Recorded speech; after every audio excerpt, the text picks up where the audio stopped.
Hello दोस्तों, नमस्कार। जैसा कि आप सब जानते हैं कि हमारे चैनल आर के स्टडी कंपटीशन 1 पर मैथ, इंग्लिश और हिंदी की क्लासें डेली आपको मिल रही हैं और अपलोड हो रही हैं। बहुत ही जल्द आपको साइंस में फिजिक्स, केमिस्ट्री, बायोलॉजी की क्लासें मिल जाएंगी। हम पढ़ रहे हैं संख्या पद्धति, और संख्या पद्धति में हम पढ़ रहे हैं संख्याओं का वर्गीकरण। संख्या पद्धति अपने आप में ही एक बहुत बड़ा चैप्टर होता है, ठीक है। अब देखिए, हमने आपको सिखा दिया है कि भाज्य संख्याएं कौन सी होंगी और अभाज्य कौन सी होंगी और सहअभाज्य कौन सी होंगी और अभाज्य युग्म कौन से होंगे। हम पढ़ चुके हैं सारे। आज उन्हीं संख्याओं के हम क्वेश्चन करते हैं, और क्वेश्चन किस प्रकार से पूछे जा सकते हैं वो देखते हैं। देखिए, पहला क्वेश्चन हमारा है, प्रथम अभाज्य संख्या कौन सी है। ये क्वेश्चन बहुत आसान है, लेकिन कभी कभी एग्जाम में यही क्वेश्चन हमसे गलत हो जाते हैं।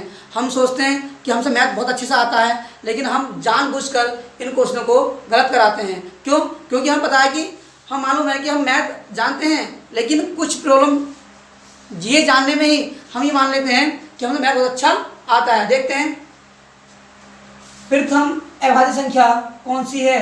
हमने बताया कि वे संख्याएं जिनके दो गुणन होते हैं वो कहलाती हैं हमारी अभाज्य संख्याएं। देखिए, अब कौन सी होगी। ऑप्शन तुम्हारा है 0, 1, 2, 3। तो आप देख रहे हो 0 कोई संख्या नहीं होती। ये प्रथम धनात्मक सम संख्या होती है, ये ऑप्शन तुम्हारा नहीं होगा। अब 1, मैंने कितना सिंपल से आपको पीछे वाली वीडियो में बतलाया था कि भाज्य और अभाज्य कौन सी होंगी। देखिए, ये ना ही भाज्य होती है और ना ही अभाज्य। अब क्यों नहीं होती ना ही भाज्य और अभाज्य? क्योंकि इसके ना ही दो गुणनखंड बनते हैं और ना ही 2 से अधिक बनते हैं, इसलिए ये ना ही भाज्य होती है और ना ही अभाज्य होती है। तो ये वाला ऑप्शन हमारा हो जाएगा गलत। अब देखिए 2, अब 2 को हम क्या तोड़ते हैं, 2 गुणा 1, ये तो अभाज्य हो गई। इसी प्रकार देखिए बी ऑप्शन हमारा 3 गुणा 1, अब ये दोनों ही अभाज्य हो गई। लेकिन सवाल में ये पूछा गया है कि प्रथम अभाज्य, क्या पूछा है, प्रथम अभाज्य संख्या कौन सी होगी। तो गणित की प्रथम अभाज्य संख्या जो होती है वो होती है 2। कौन सी होती है? वो होती है हमारी 2। अगला क्वेश्चन देखते हैं। देखिए, उसने पूछा है प्रथम 5 अभाज्य संख्याओं का योग कितना है। अब ये क्वेश्चन आप तभी कर पाओगे और टाइम बचा पाओगे जब आपको बहुत अच्छे से इनकी परिभाषाएं याद होंगी। जैसे हमने बताया कि वे संख्याएं जिनके केवल 2 गुणनखंड होते हैं वह कहलाती हैं हमारी अभाज्य संख्याएं, और वे संख्याएं जिनके 2 से अधिक गुणन होते हैं वह कहलाती हैं भाज्य संख्याएं। देखिए, अब क्वेश्चन में यही पूछा गया है कि प्रथम 5 अभाज्य संख्याओं का योग कितना है। तो गणित की प्रथम जो अभाज्य संख्या होती है वो होती है 2, और फिर होती है 3, और फिर होती है हमारी 5, फिर होती है 7, और फिर होती है हमारी। अब देखिए, उसने पूछा है कि प्रथम 5 कितनी हो गई, 1, 2, 3, 4। अब 9, जो गलती जो होती है 9 को क्या मान लेते हैं कुछ बच्चे, वो मान लेते हैं अभाज्य, और हालांकि 9 हमारी क्या है, एक भाज्य संख्या है। तो यहाँ क्या आएगा, 5वीं संख्या जो होगी वो होगी 11, क्योंकि तुम्हारी 8 भी नहीं होगी, तुम्हारी 9 भी नहीं होगी, और ना ही 10 होगी, और 5वीं संख्या जो तुम्हारी होगी वो होगी 11। अब इन सब का क्या पूछा है, इन सब का उसने पूछा है कि योग कितना होगा। प्रथम 5 अभाज्य संख्याओं का योग कितना होगा। देखिए, 1, 2, 3, 4, 5 हो गई, सबको जोड़ लेते हैं। 1 और 7 8, 8 और 5 13, 13 और 3 हो गया 16, 16 और 2 हो गया 18। अब देखिए 18 का आ गया हमारा 8, अब यहाँ भी 8 है, ये भी 8 है, तो ऑप्शन में टिक नहीं कर सकते, ठीक है। अब देखिए 18 का 8 हासिल लगा 1, और बचा यहाँ 1 और 1 कितना हो गया 2। कितना ऑप्शन आया हमारा उत्तर आया 28, और 28 कहाँ है, ये है, ठीक है। मैंने आपको बताया कि हम बहुत ही जीरो से लेकर मैथ को चल रहे हैं और हम हाई तक जाएंगे। हमारी सीरीज का नाम ये है 0 to हीरो। जिन बच्चों से मैथ नहीं आता है उन्हें हम मैथ सिखाएंगे। अब शर्त यही है कि आपको एक कॉपी और पेन लेकर बैठना है और जितना हम करा रहे हैं उसकी रिवाइज बहुत अच्छे से करनी है, प्रैक्टिस करनी है। जो आपको क्वेश्चन नहीं आए आप कमेंट बॉक्स में लिख सकते हैं। देखिए अगला क्वेश्चन हमारा है 50 से छोटी अभाज्य संख्याएं कितनी हैं। क्या पूछा है? 50 से छोटी अभाज्य संख्याएं कितनी हैं। तो मैंने आपको बहुत अच्छे से याद करवाया है कि 1 से 10 कितनी होंगी, 1 से 20 कितनी होंगी और 1 से 25 तक कितनी होंगी, 1 से 50 तक कितनी होंगी और 1 से 75 तक कितनी होंगी और 1 से 100 तक कितनी होंगी और 1 से 200 तक कितनी होंगी। इससे पीछे वाली वीडियो में हमने बहुत अच्छे से आपको समझा दिया है। अब उसने यही पूछा है क्वेश्चन, ये क्वेश्चन हमारा है कि 50 से छोटी अभाज्य संख्याएं क्या होंगी। तो कहने का उसका मतलब यह है कि 1 से 50 तक अभाज्य संख्याएं कितनी होती हैं।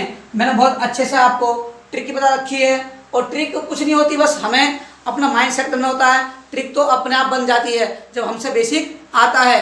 तो ट्रिक पर ध्यान नहीं देना है, सिर्फ हमें बेसिक आना चाहिए और बेसिक के साथ साथ कुछ चीज़ें होती हैं जो हमें याद करनी पड़ती हैं। देखिए तो मैंने कहा कि 1 से 50 तक जो होती हैं वो होती हैं हमारी 15। कितनी होती हैं? 15। बिल्कुल आप 5 सेकंड में टिक कर दोगे, उत्तर हमारा कौन सा होगा? 15। ठीक है, जब आपको थोड़ा सा याद है तब। अगला क्वेश्चन देखिए, अगला क्वेश्चन है कौन सी संख्या अभाज्य नहीं है। आप ये क्वेश्चन बहुत ही ठीक ढंग से पढ़ना क्योंकि यहीं पर गलती होती है। हम देख लेते हैं कि भाज्य टिक कर देते हैं, मतलब पूछा क्या है? नहीं है। तो ऐसे क्वेश्चनों में नहीं लगा होता है और हम उसका ध्यान नहीं देते और यही क्वेश्चन आते हुए भी हमसे गलत हो जाते हैं। क्यों? क्योंकि जल्दबाजी में हम इन क्वेश्चनों को गलत कर देते हैं और यही क्वेश्चन सबसे आसान होते हैं और इन्हीं क्वेश्चनों की वजह से हमारे जो नंबर होते हैं वो माइनस हो जाते हैं। देखिए कौन सी संख्या अभाज्य नहीं है। तो कहने का मतलब ये हुआ कि उन्होंने पूछा अभाज्य नहीं है तो कौन सी ढूंढनी है? हमें ढूंढनी है भाज्य। तो ये आपकी अभाज्य हो गई और ये आपकी अभाज्य हो गई, ये आपकी अभाज्य हो गई। उसने ये नहीं पूछा कि अभाज्य है, उसने पूछा अभाज्य नहीं है। तो कौन सी हो गई? ये वाली संख्या हो गई हमारी अभाज्य, वो अभाज्य नहीं है। कौन सी हो गई? ये हो गई। ठीक है, क्योंकि इसके 2 से अधिक गुणनखंड बन जाएंगे और जब 2 से अधिक जिस संख्या के गुणन बन जाएंगे वो कहलाएगी हमारी भाज्य संख्या। तो ये अभाज्य नहीं होगी। देखिए कैसे, जैसे हम इसे तोड़ें तो ये किसके फैक्टर में आता है? या आता 13 के में, 13 सत्ते 91 गुणा 1। ठीक है, अब देखिए इसके कितने गुणनखंड बने? Number 1, number 2, number 3। तो इसके 3 फैक्टर हो गए और हमने बताया जब किसी संख्या के 2 से अधिक गुणनखंड या गुणन हो जाएं वह हमारी भाज्य संख्या कहलाती है, ना कि अभाज्य। तो इसी पर बेस हमारा ये क्वेश्चन था। अब आगे चलते हैं और अब देखते हैं अगला क्वेश्चन, कौन सी संख्या अभाज्य संख्या है। अब इसने पूछा है कौन सी संख्या अभाज्य है। तो आप भाज्य संख्याओं को अलग कर दीजिए और अभाज्य संख्या आपकी खुद आ जाएगी। देखिए ये इसके 3 गुणनखंड बन जाएंगे, ये 11 से भाग चली जाएगी और ये 9 से चली जाएगी और ये चली जाएगी 23 से। बचा कौन सा? बचा आपका 97। तो अब उसने यही पूछा है कि निम्न में से कौन सी अभाज्य संख्या होगी। आगे देखते हैं अगला क्वेश्चन। अब क्वेश्चन है हमारा 2 अंकों की सबसे छोटी।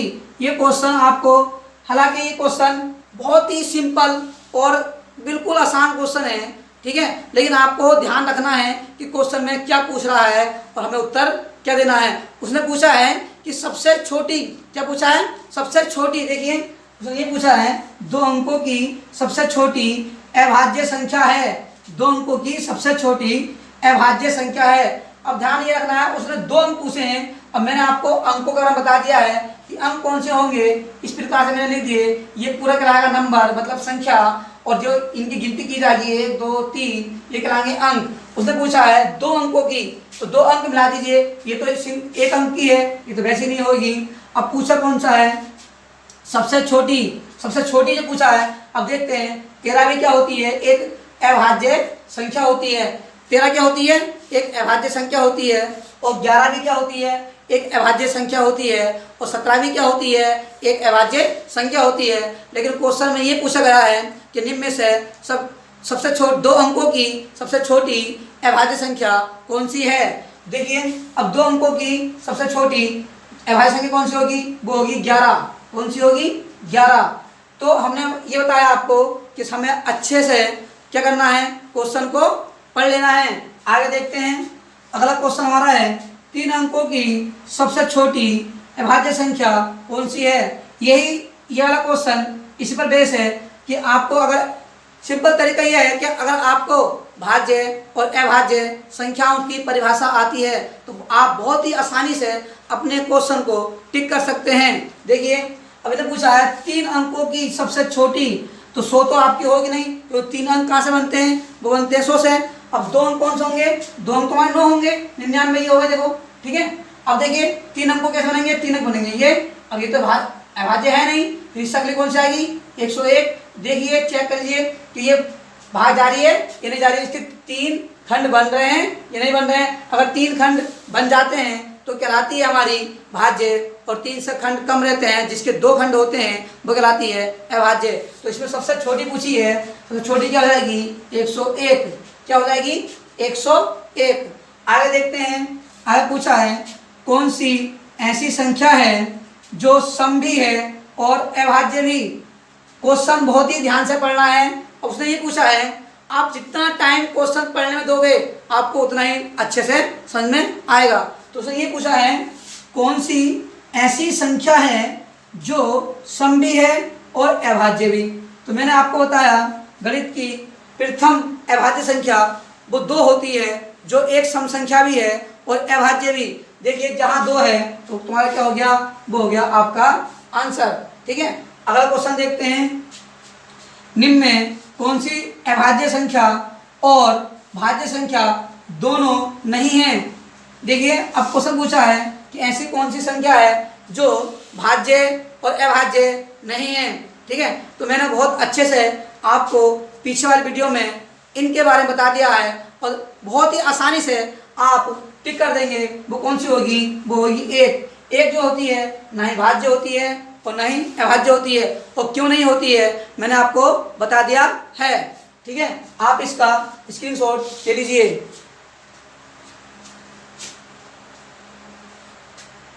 देखिए, अब आगे सवाल और देखते हैं हम। अब जैसे कुछ पूछ लेता है कि अग्रवर्ती संख्या कौन सी होगी? मैंने आपसे बताया कि ये क्वेश्चन बहुत ही साधारण वाले क्वेश्चन चल रहे हैं। ठीक है। और इनमें ही हमारे नंबर कट जाते हैं। ठीक है। अब देखिए, पूछा है अग्रवर्ती संख्या या अगली संख्या, तो इसका मतलब होता है कि आने वाली संख्या कौन सी होगी। जैसे मैं बोल दूँ आपसे, बताइए 55 की अग्रवर्ती संख्या क्या होगी, तो यह अगली संख्या क्या होगी? तो ये तो सब जान जाते हैं, लेकिन इसका अर्थ नहीं जान पाते जब तक आपने पढ़ा नहीं हो। देखिए, अग्रवर्ती मान होता है आगे वाली, अग्रवर्ती होता है आगे संख्या, इसमें 1 जोड़ दीजिए तो आपको मिल जाएगी आगे वाली संख्या। ठीक है। अब ऐसी पूर्ववर्ती संख्या मतलब पहले वाली संख्या, मैं पूछता हूँ 56 की, क्या पूछेगा? पूर्ववर्ती संख्या, इसमें से 1 माइनस कर दीजिए, आ गई 55। ठीक है। तो आपको दोनों का अर्थ समझ में आ गया होगा कि अग्रवर्ती क्या होगी और पूर्ववर्ती क्या होगी। ठीक है। अब देखिए, एक क्वेश्चन आपका ये पूछ लेता है, बहुत ही सिंपल क्वेश्चन है। अधिकतर यूपी टेट और सी टेट में ऐसे क्वेश्चन बन जाते हैं। देखिए, हमारा है कि 56032 से बनने वाली बड़ी संख्या व छोटी संख्या का योग व अंतर क्या होगा? योग व अंतर क्या होगा? तो योग अंतर पूछ सकता है, उनका भागफल पूछ सकता है, जैसे वो क्वेश्चन पूछेगा। अब देखिए, वैसे हम उत्तर देंगे। देखिए, ऑप्शन पूछा है, सबसे पहले बनाइए बड़ी संख्या। तो बड़ी संख्या क्या लिखना है आपको? सबसे पहले बड़ा अंक लिखिए, फिर उससे छोटा अंक लिखिए, और फिर उससे छोटा अंक लिखिए, और फिर उससे छोटा अंक लिखिए, और फिर सबसे छोटा। तो ये आपका क्या हुआ? ये आपका हुआ अवरोही क्रम। क्या हुआ? अवरोही क्रम, मतलब पहले बड़ा, फिर उससे छोटा, फिर उससे छोटा, फिर उससे छोटा। तो ये बन गई हमारी बड़ी संख्या। क्या बन गई? बड़ी संख्या। अब उसने ये नहीं पूछा है कि बड़ी संख्या क्या होगी, उसने पूछा है बड़ी संख्या और छोटी संख्या का योग व अंतर क्या होगा। देखिए, अब बनाएंगे हम कौन सी, छोटी संख्या। क्या बनाएंगे, छोटी संख्या। अब यहीं हमें परेशानी ये होती है बहुत विद्यार्थियों को, अब देखिए वो जीरो आगे लगा देते हैं, हमें ऐसा नहीं करना है। जीरो आगे लगाने का मतलब ये हुआ कि वो संख्या छोटी नहीं बनेगी। अब देखिए सबसे पहले हम लेते हैं जीरो से बड़ी संख्या, तो कौन सी है, वो है 2। अब उसके बाद जीरो लिखते हैं हम, फिर इस 2 से बड़ी कौन सी होगी, 3, और फिर क्या होगी हमारी 5, फिर क्या होगी 6, फिर क्या होगी 7। तो आपकी क्या बन गई, ये बन गई आपकी छोटी संख्या। क्या बन गई, छोटी संख्या। अब देखिए अब उन्हें क्या पूछा है, अब उसने पूछा है इसका योग, तो आप इसका योग कर देंगे। और फिर क्या पूछा है, इसका पूछा है अंतर, तो आप इसका अंतर कर देंगे। जो योग करके आएगा वो आपका उत्तर होगा, और जो अंतर करके आएगा वो आपका उत्तर होगा। आगे चलते हैं, आगे देखिए अब वो पूछता है क्वेश्चन, हम पढ़ रहे थे जातीय मान और स्थानीय मान। मैंने स्थानीय मान का विस्तारित रूप कैसे होता है ये बता दिया है। उससे पहले हम एक सीखते हैं पॉइंट वाला।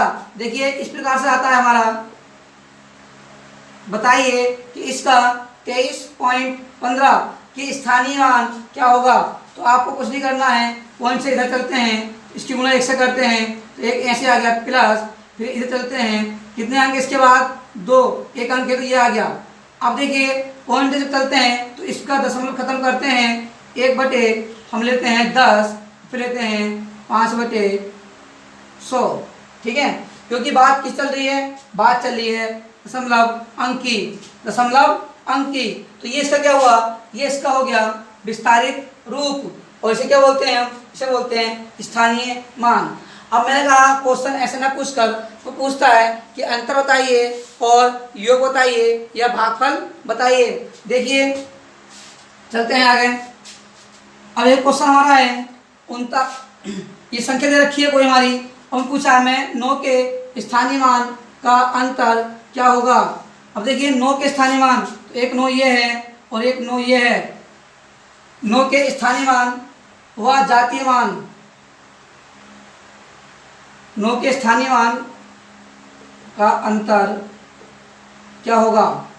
अब वो 9 के स्थानीय मान और जातीय मान पूछ ले तब क्वेश्चन अलग हो जाएगा। ठीक है, अब पूछा है 9 के स्थानीय मान का अंतर क्या होगा। अब देखिए 9 का स्थानीय मान कितना हो गया, यहाँ से लेंगे तो 1 2 3 4 और 5, 1 2 3 4 5। ठीक है, ये आ गया इसका। अब इसका 9 का लेंगे, कितने हैं इसके बाद अंक, 2 अंक हैं, तो ये जाएगा ये। अंतर पूछा है, अंतर कर दो। अब यहाँ कितना बचा हमारा, यहाँ बचा 1, यहाँ आ गया 9, यहाँ आ गया 9, यहाँ बचा 8। ये क्या हो गया आपका, ये आपका हो गया अंतर। अब पूछता योग, तो योग कर देते। जिस प्रकार से क्वेश्चन पूछेगा उस प्रकार से हम आंसर देंगे। अगला क्वेश्चन है 8 के स्थानीय मान व 4 के जातीय मान का भागफल क्या होगा। अब देखिए क्या पूछा है, 8 के स्थानीय मान, तो स्थानीय मान क्या होगा, हमने कहा वो अंक लिखो पहले, और फिर जितने अंक उसके बाद है उतने जीरो लगा दो। तो 1 2 3 4, 1 2 3 4। अब पूछा है 4 के अंकीय मान या जातीय मान। अब यहाँ पर वो बोल सकता है कि अंकीय मान क्या होगा या जातीय मान क्या होगा। अब उन्होंने पूछा कि 4, मैंने बताया कि अंकीय मान और जातीय मान क्या होता है। अंकीय मान या जातीय मान वही अंक होता है जो उसका पूछा गया है। तो क्या होगा इसका, ये क्या हो गया, ये इसका हो गया स्थानीय मान, स्थानीय मान। और किसका पूछा है 4, तो ये 4 क्या हो गया, इसका हो गया, इसे बोलते हैं हम अंकीय मान। क्या बोलते हैं, अंकीय मान। अब उसने ये पूछा है, अब उसने ना ही योग पूछा और ना ही पूछा इसका अंतर, उसने पूछा है कि भागफल क्या होगा। और भागफल ज्ञात करने के लिए हम क्या करते हैं, हम करते हैं भाग। क्या करते हैं, वो करते हैं हम भाग। अब देखिए 4 से भाग कीजिए, 4 दूनी 8, 1 2 3 4, 2 3 4। तो आपका उत्तर क्या आ गया, आपका उत्तर आ गया 20,000। ठीक है, अब ये जैसे क्वेश्चन पूछेगा वैसे हम उत्तर देंगे। तो हमने जातीय मान और अंकीय मान और अभाज्य संख्याओं के क्वेश्चन किए। अब आने वाली क्लास में हम करेंगे इकाई अंक कैसे याद करते हैं और उनका अंतर और उन किस प्रकार से हम उन क्वेश्चनों को हल करेंगे। ये आपको ट्रिक अगली वीडियो में मिलेगी। आज के लिए इतना ही और धन्यवाद।